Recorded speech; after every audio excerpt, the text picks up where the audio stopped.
Hello and welcome.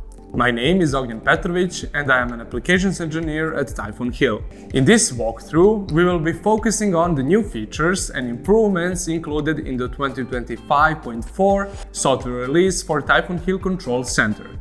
Join us as we explore more details of what this release has to offer. Let's start by looking at the latest performance updates.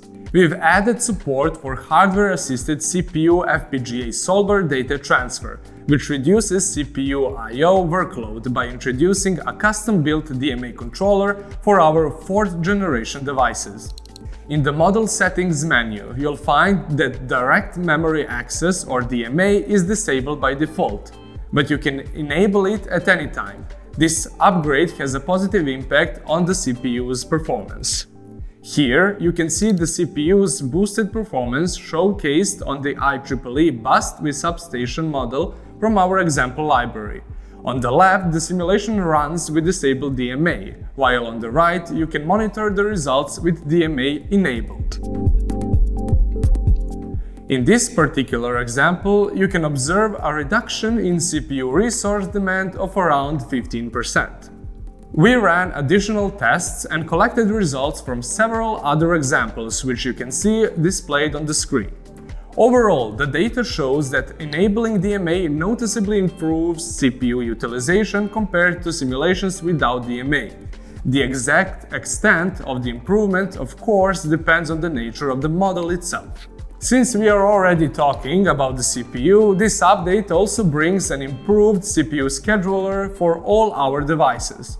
The new scheduler ensures deterministic task execution at any number of execution rates. Execution rate 0 has higher priority than execution rate 1. Execution rate 1 has higher priority than 2, and so on, letting you make the most of your modeling resources. Now, let's turn to the communication interface updates for e-mobility applications and see what's new there. While the EV side of the ISO 15118-20 communication protocol has already been supported in our software through a dedicated component, in this release we've added the ISO 15118-20 SEC component, which now allows you to implement the supply equipment side of the communication as well. This communication interface can be realized either via Ethernet or Power Line Communication, or PLC for short. Charging can be done using standard AC, but AC bidirectional power transfer is also supported. The DIN spec 70121 communication protocol is now supported as well. It is based on an early version of the ISO 15118-2 protocol and defines digital communication between an electric vehicle and a DC charging station. In Typhoon HIL Control Center, you will find a new component through which the EV side of this protocol has been implemented. You can find the DIN 70121 EVCC component in the communication folder of the core library, under the EV Charge subfolder. Support for the XCP protocol has also been extended. In addition to the previously available support for XCP over CAN, XCP over Ethernet is also available starting from the 2025.4 software release. Note that this feature is implemented through the XCP API in HIL SCADA, rather than as a component in the schematic editor. Both the CAN bus and CAN FD setup components now include new status ports, which indicate communication errors or certain buffer states, such as overflow. In the CAN FD setup, you'll see CAN 1 and CAN 2 showing the status of the CAN 1 and CAN 2 controllers. Meanwhile, if an FD-capable HIL device is selected, the CAN bus setup, in addition to the existing ports, now includes CAN FD1 and CAN FD2, which indicate the status of the CAN FD1 and CAN FD2 controllers. Starting from the 2025.4 release, we are supporting both LIN bus and SEND protocols. These two protocols are implemented by using the 4th generation of Typhoon HIL devices together with the Automotive Communication Extender or ACE board.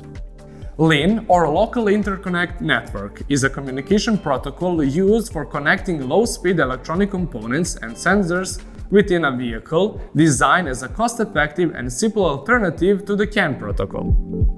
You will find two new components in the THCC library related to this protocol. The first one is the ACE LIN setup component used for configuring the LIN controllers located on the ACE board.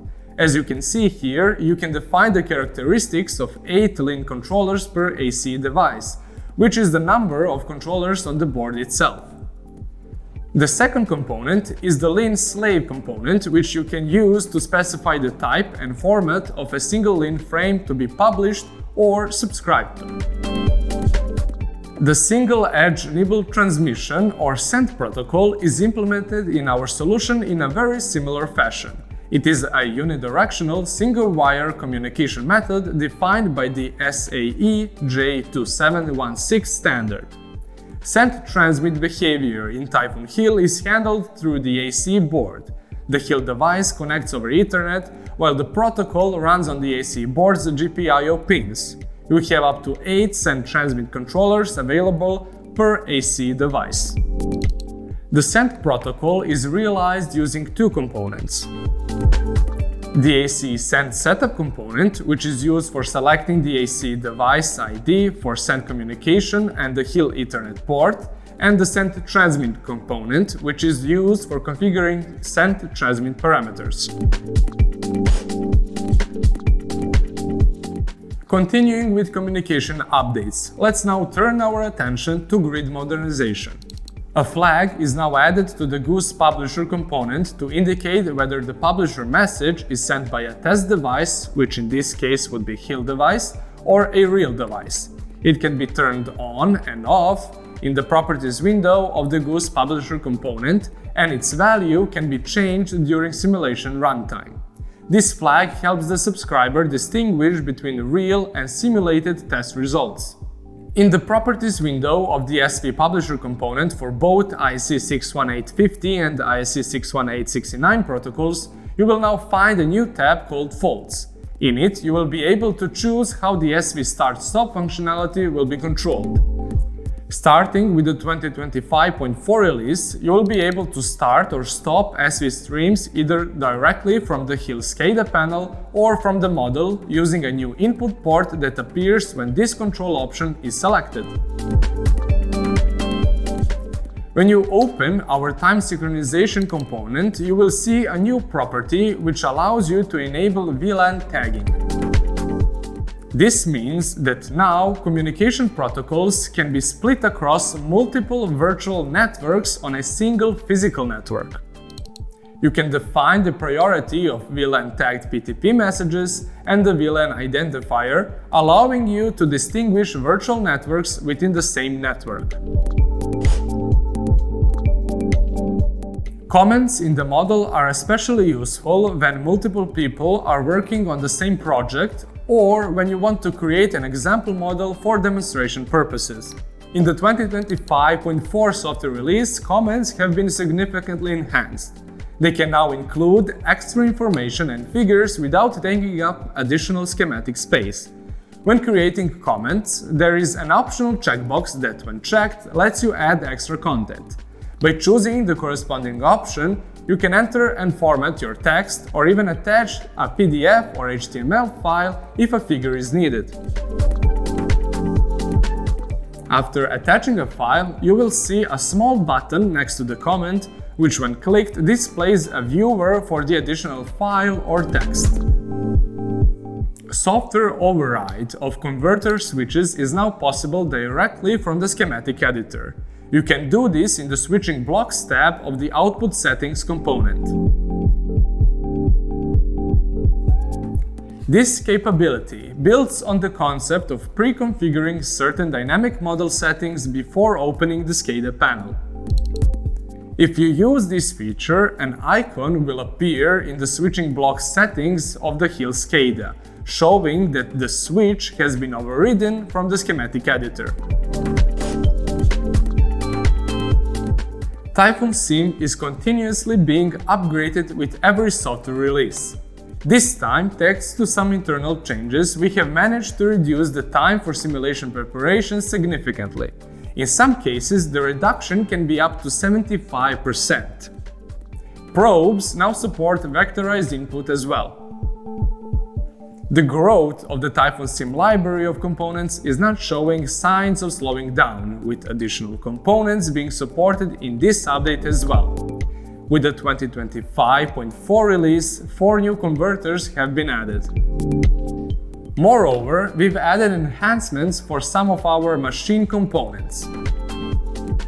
Those are dynamic resistors and fault simulation support for 3-phase squirrel cage induction machine, dynamic permanent flux support for 3-phase permanent magnet synchronous machine or PMSM, as well as nonlinear support for 3-phase permanent magnet assisted synchronous reluctance machine. Thank you for joining us on this video walkthrough for our 2025.4 software release. We invite you to test out these new features in your projects and provide us with your insights and experiences. For more information and updates, stay connected. Thank you for watching.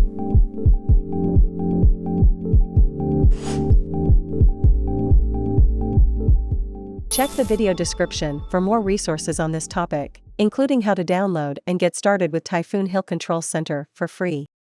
You can also visit HIL.academy to access free courses, expand your HIL testing skill set, and get certified. Subscribe to our channel to get notified about new content.